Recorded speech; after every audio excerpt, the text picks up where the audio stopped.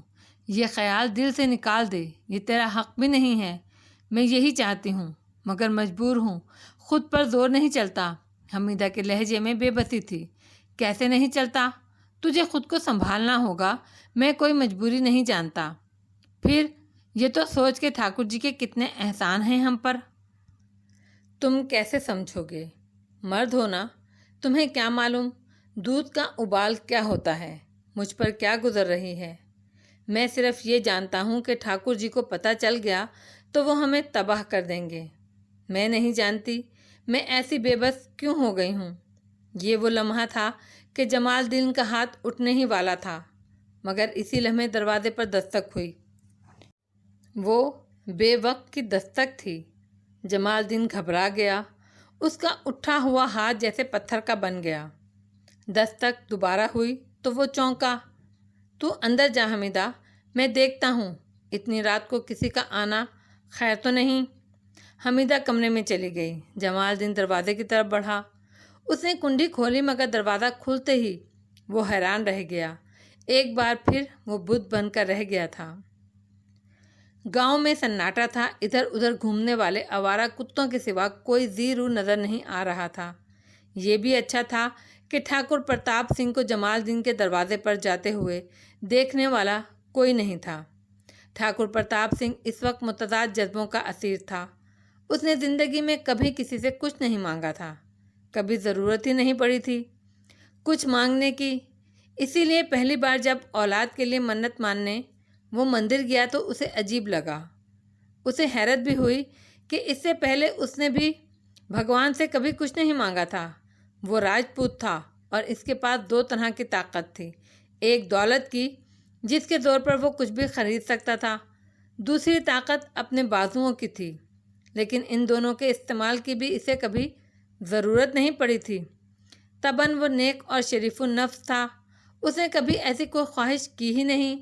وہ تو ہمیشہ ہی دوسروں کو دیتا رہا تھا۔ تو جب پہلی بار مندر میں اس نے بھگوان کی مورتی کے سامنے ماتھا ٹیک کر اولاد کے لیے پرارتھنا کی تو اسے اپنے اندر بہت شرمندگی ہوئی۔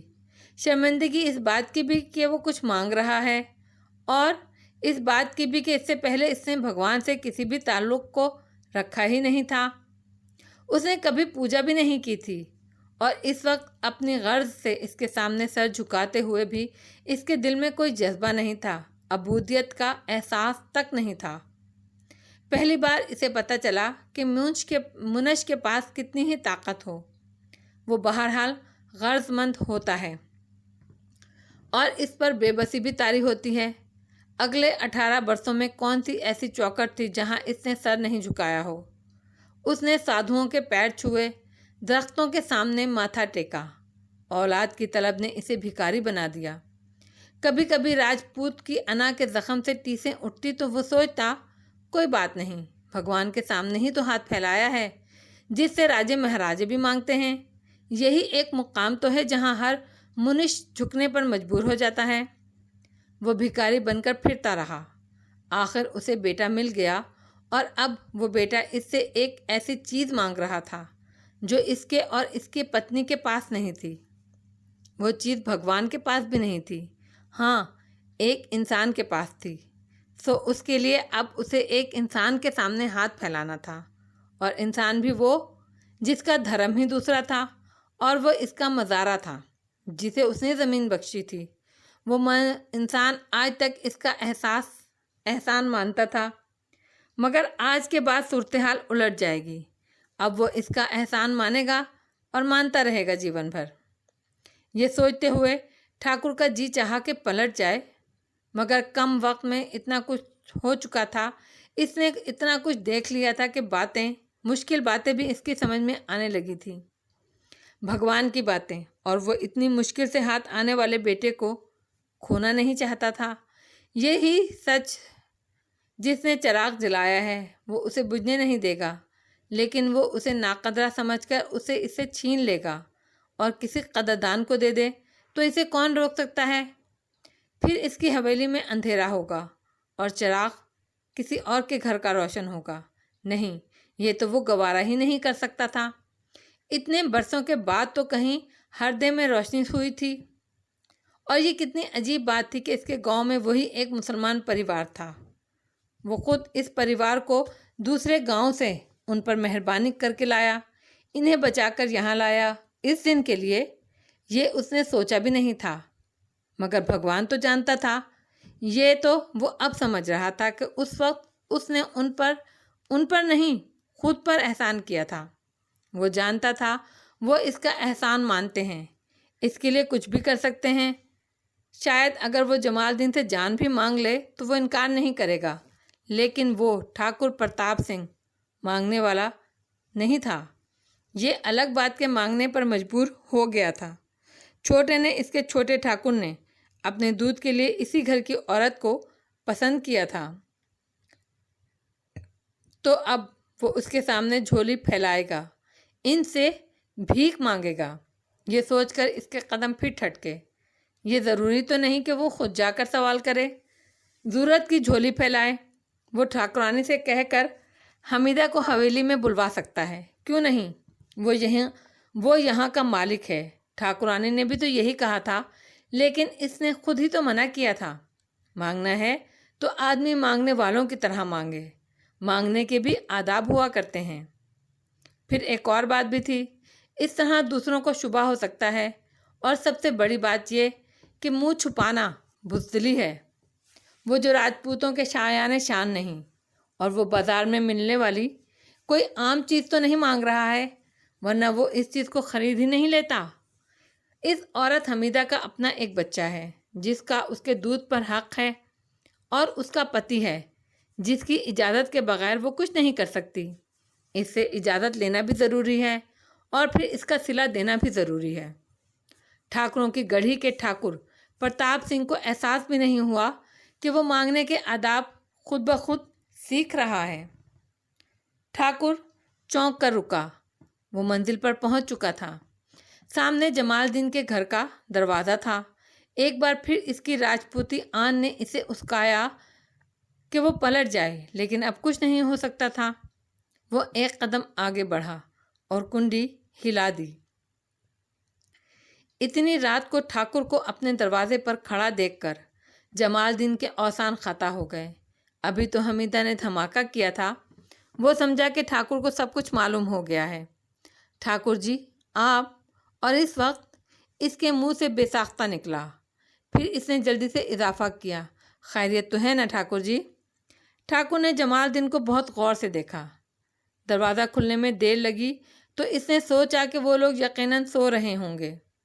کام اتنا ضروری نہ ہوا تو واپس چلا جاتا، مگر اسے نہ چاہتے ہوئے بھی دوبارہ دستک دینی پڑی۔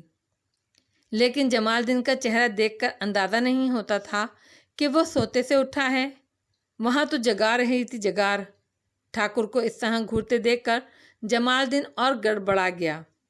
اسے بس یہی خیال آیا کہ ٹھاکر کو حمیدہ کی خواہش اور ارادے کا پتہ چل گیا ہے، اور اب وہ انہیں سزا دینے کے لیے آیا ہے، ورنہ اتنی رات کو وہ یہاں کیوں آتا؟ حکم کریں ٹھاکر جی، اس نے کہا۔ پھر فوراً ہی اسے اپنی بدتمیزی کا احساس ہوا۔ وہ بیچ دروازے میں کھڑا تھا